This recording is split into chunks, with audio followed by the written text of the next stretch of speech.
ఆయన శక్తి సామర్థ్యములు కలిగిన వాడని, బలహీనులను బలపరచగలిగిన వాడని, బెత్లెహేములో పుట్టి ఉన్నాడని దేవుని వాక్యం తెలియజేస్తుంది.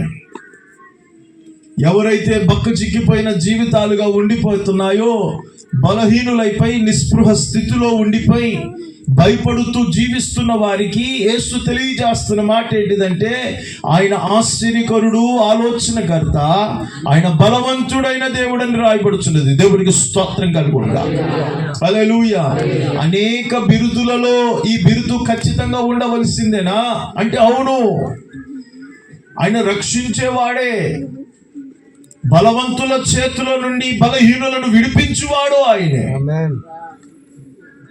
అందుకే యేసు లోకానికి వచ్చినప్పుడు విశ్వాస జీవితంలోకి అడుగుపెట్టిన మనం దేవుని యొక్క సన్నిధిలో విశ్వాసి దేవుని గురించి రాయబడుచున్నప్పుడు యోబు భక్తుడు అంటాడు, బైబిల్ చెబుతున్న మాట, యోబు గ్రంథము